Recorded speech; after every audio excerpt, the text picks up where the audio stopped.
tahun 2020 adalah tahun yang sulit bagi Repsol dan Honda.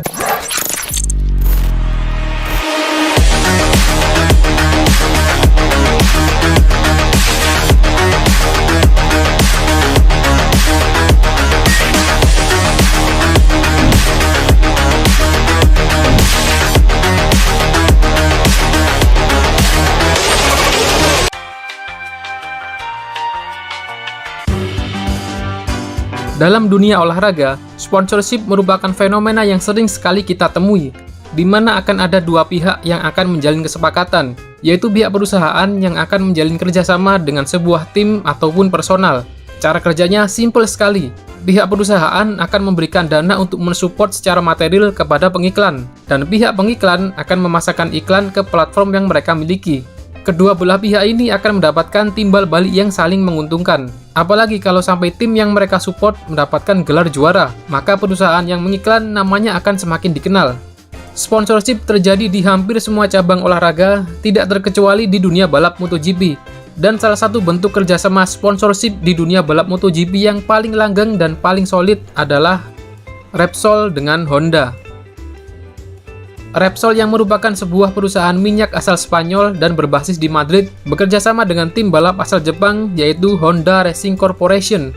Dan di video kali ini kita akan membahas bagaimana solidnya kerjasama antara Repsol dengan Honda dan sedikit membahas sejarah Repsol sebagai perusahaan minyak yang sudah sangat berpengalaman menjadi sponsorship di dunia balap.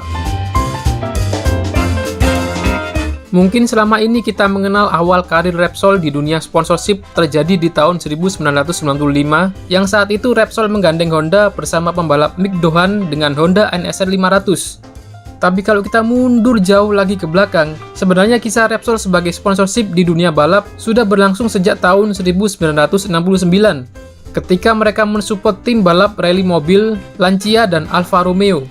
Sedangkan di balap roda 2, pertama kali terjadi pada tahun 1971 ketika Angel Nieto, pembalap asal Spanyol dengan motor derby, berkompetisi di kejuaraan balap Grand Prix dan langsung mengikuti dua kelas balap, yaitu 50cc dan 125cc. Rekam jejak Repsol sebagai sponsorship yang kuat dengan berbagai prestasi dimulai di tahun tersebut. Angel Nieto berhasil menempati posisi runner-up di kelas 50cc dan menjadi champion di kelas 125cc. Kalau kalian bertanya-tanya, logo Repsolnya yang mana bang? Jadi huruf R ini adalah logo dari Repsol, dan ini adalah logo klasik yang merupakan logo pertama dari Repsol. Simple bet, cuma R doang. Prestasi selanjutnya diraih Jorge Martinez yang menjadi juara Grand Prix di dua kelas sekaligus, yaitu 80cc dan 125cc pada tahun 1988, di mana logo Repsol di sini mulai berubah dengan font bertuliskan Repsol. Lalu di tahun yang sama ini, Sito Pons menjadi juara GP 250 dengan Honda NSR 250. Lah kalau yang ini logo Repsolnya yang mana bang? Kalau kalian cari logonya, ya ini dia tulisan CAMSA.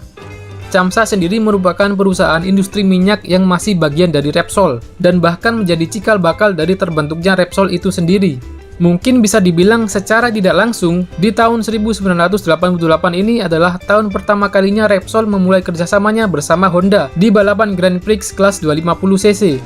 Ya meskipun bukan benar-benar Repsol, melainkan CAMSA, itu pun di kelas 250cc ya, bukan kelas primer.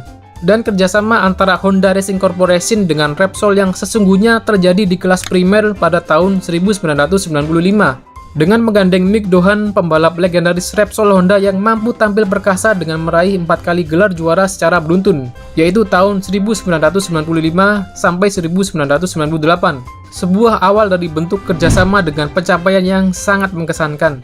Di tahun berikutnya, Alex Criville mengambil alih gelar juara GP 500 1999. Dilanjutkan dengan Valentino Rossi di tahun 2002 dan 2003, lalu Nicky Hayden 2006, Casey Stoner 2011, dan Marc Marquez 2013, 14, 16, 17, 18, dan 19. Dan hingga MotoGP tahun 2021, tim Repsol Honda sudah mencatatkan 18 kali juara konstruktor dan 15 kali champion dengan meraih total 450 podium sejak mereka memulai kerjasamanya pada tahun 1995 sampai tahun 2021. Dengan Dani Pedrosa sebagai penyumbang podium terbanyak yaitu 112 kali, lebih banyak 14 podium dari Marc Marquez. Nah, meskipun Dani Pedrosa belum pernah sekalipun menjadi seorang champion di MotoGP, tapi raihan podiumnya mampu melebihi Marc Marquez. Mungkin ini yang dinamakan Raja Tanpa Mahkota. Tapi sebenarnya juga bukan hal yang mustahil bagi Marc Marquez untuk melampaui rekor Dani Pedrosa, asalkan Marquez bisa kembali tampil dengan bagus. Dan layaknya seperti sebuah rumah tangga, kerjasama antara Repsol dan Honda juga sempat mengalami guncangan dan diisukan akan berpisah pada tahun 2020. Yes, tahun 2020 adalah tahun yang sulit bagi Repsol dan Honda di MotoGP. Kenapa?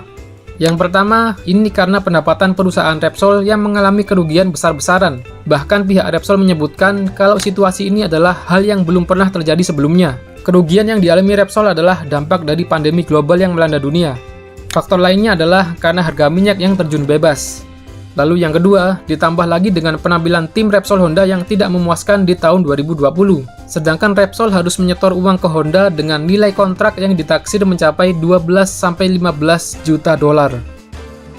Isu ini semakin panas ketika Honda digosipkan mulai melirik calon sponsor baru, mulai dari Castrol, Shell, Red Bull, dan Factory. Namun semua isu dan spekulasi keretakan rumah tangga antara Repsol dengan Honda tidak terbukti dan langsung ditepis dengan Repsol yang memperpanjang kontrak dengan Honda Racing Corporation sampai tahun 2023 mendatang.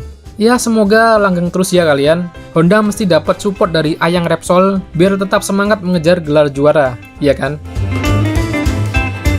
Kerjasama yang terjadi antara Repsol dan Honda bukan hanya sekedar sebagai sponsorship saja, melainkan juga menjadi sebuah sinergi. Jadi bukan cuma Repsol kasih uang, terus Honda yang sponsorin, udah gitu doang. Enggak cuy. Di sini Repsol juga punya peran dalam proses perkembangan tim, yaitu dengan menyuplai kebutuhan bahan bakar dan pelumas terbaiknya untuk Honda RC213V. Kerjasama yang solid ini mampu menciptakan sebuah tim yang sangat luar biasa mengerikan dan tidak bisa dipandang sebelah mata. Terbukti dengan rekor pencapaian fantastis yang bahkan belum dipecahkan oleh hasil kerjasama dari tim lain di MotoGP. Berikut ini saya akan tampilkan evolusi dari livery Repsol Honda dari tahun 1995 sampai tahun 2022 yang saya ambil dari MotoGP.com dan saya ringkas dalam waktu beberapa detik. Mungkin kalau kalian boring bisa di skip aja atau dipercepat aja kali ya.